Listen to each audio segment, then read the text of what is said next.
ആ കുട്ടി ഞാനൊന്നും പറയണ്ട മിണ്ടണ്ടെന്ന് എഴുതിയിരിക്കുകയായിരുന്നു. ആ കുട്ടി അന്ന് വീട്ടിലേക്ക് കയറി വന്ന ദിവസം അനുഭവിച്ച വിഷമവും സങ്കടവും പ്രശ്നങ്ങളും ഒക്കെ കേട്ടപ്പോൾ അതിനകത്ത് പ്രതികളായിരുന്ന അന്ന് അവരെല്ലാവരും കൊന്നുകളയണമെന്നാണ് എനിക്ക് ആ സമയത്ത് തോന്നിയത്.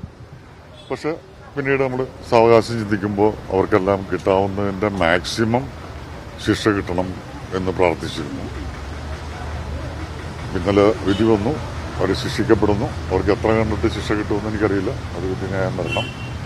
എന്താണെങ്കിലും അവർക്ക് ഏറ്റവും വലിയ ശിക്ഷ കിട്ടണം എന്ന് തന്നെയാണ് ഞാൻ ആഗ്രഹിക്കുന്നത്. അതുകൊണ്ട് തന്നെ ആ വിധിയിൽ ഞാൻ സന്തോഷവാനാണ്.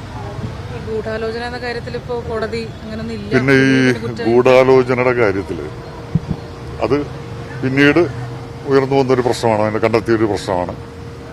സത്യം പറഞ്ഞു കഴിഞ്ഞാൽ അതേക്കുറിച്ച് നിങ്ങൾക്കറിയാവുന്നതിനപ്പുറം എന്നേക്കാൾ കൂടുതൽ നിങ്ങൾക്ക് ഓരോരുത്തർക്കും അറിയാം. നിങ്ങളെക്കാൾ കൂടുതൽ പോലീസ് ഓഫീസേഴ്സിനറിയാം, കോടതിക്കറിയാം, വക്കീലന്മാർക്കറിയാം, എല്ലാവർക്കും അറിയാം. അതിനേക്കാളൊക്കെ ഏറ്റവും കുറവ് അറിയാവുന്ന ഒരാളാണ് ഞാൻ. അപ്പോൾ ഞാനതിനെക്കുറിച്ചൊരു അഭിപ്രായം പറയുന്നതിനകത്ത് അർത്ഥമില്ലാന്ന് തോന്നുന്നു. കാരണം പൂർണ്ണമായിട്ട് അറിയാത്തൊരു കാര്യത്തെപ്പറ്റി അഭിപ്രായം പറയരുത് എന്ന് വിശ്വസിക്കുന്ന ഒരാളാണ് ഞാൻ. ഈ കേസിനെ സംബന്ധിച്ചിടത്തോളം എൻ്റെ വശത്തു നിന്നുള്ള കോൺട്രിബ്യൂഷൻ, ഈ കേസ് തെളിയിക്കാൻ വേണ്ടിയിട്ട് എൻ്റെ വശത്തു നിന്ന കോൺട്രിബ്യൂഷൻ എന്തൊക്കെയാണോ അതൊക്കെ ഞാൻ ചെയ്തിട്ടുണ്ടെന്ന് തന്നെയാണ് ഞാൻ വിശ്വസിക്കുന്നത്. അന്ന് ആ കുട്ടി വീട്ടിൽ വന്നു കഴിഞ്ഞപ്പോൾ ആദ്യം ബെഹ്റ സാറിനെ ഫോൺ ചെയ്ത് ഇവരെ അറിയിക്കുന്നത് ഞാനാണ്. അല്ലാതെ അത് പി.ടി. തോമസ് ഒന്നുമല്ല, ഞാനാണ് വിളിച്ചു പറഞ്ഞത്. അതിനൊക്കെ ശേഷമാണ് പി.ടി. തോമസും കാര്യങ്ങളൊക്കെ വന്നത്.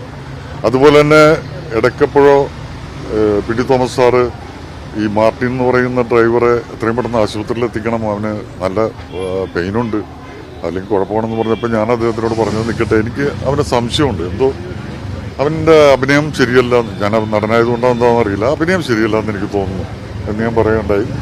അതിനുശേഷമാണ് ഒരു നോർത്ത് ഇന്ത്യൻ ഓഫീസർ വന്നു കഴിഞ്ഞപ്പോൾ ഞാൻ അദ്ദേഹത്തിനോടും പറഞ്ഞപ്പോഴാണ് അവനെ വണ്ടിയിൽ കയറ്റി കൊണ്ടുപോയത്. അത് ഞാൻ ചെയ്തൊരു വലിയ കാര്യമാണെന്ന് തന്നെ ഞാൻ വിശ്വസിക്കുന്നു.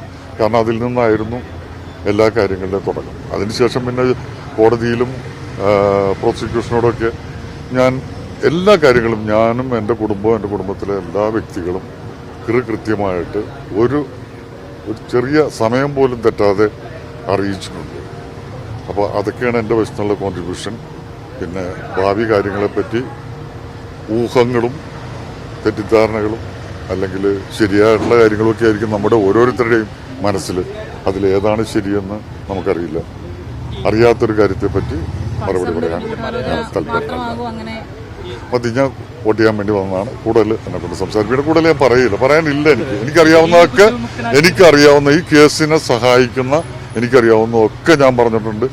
ഇനി അതിനും ആ കേസ് മുൻപോട്ട് സുപ്രീം കോടതിയിലേക്ക് പോവുകയാണെങ്കിൽ അപ്പോഴും ഈ രേഖ കൂടി എന്തൊക്കെ എനിക്ക് ചെയ്യാൻ കഴിയുമോ, എനിക്കറിയാവുന്ന കാര്യങ്ങൾ എന്തെങ്കിലും പുതുതായിട്ടുണ്ടെങ്കിൽ അത് ഞാൻ തീർച്ചയായിട്ടും അറിയിച്ചിരിക്കും.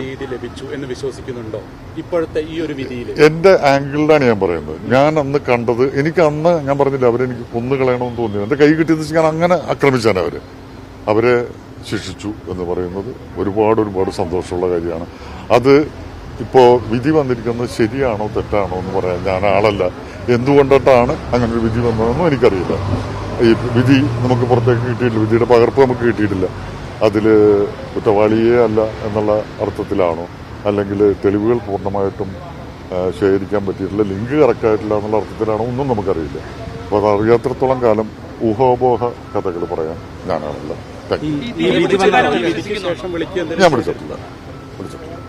വലിയ ബുദ്ധിമുട്ടാണ്. ഞാൻ വലിയ കൺഫ്യൂഷനിലും ടെൻഷനിലും സമാധാനക്കേടിലുമാണ്. സന്തോഷിക്കണം, സങ്കടപ്പെടണം ഒന്നും അറിയാൻ പാടില്ല.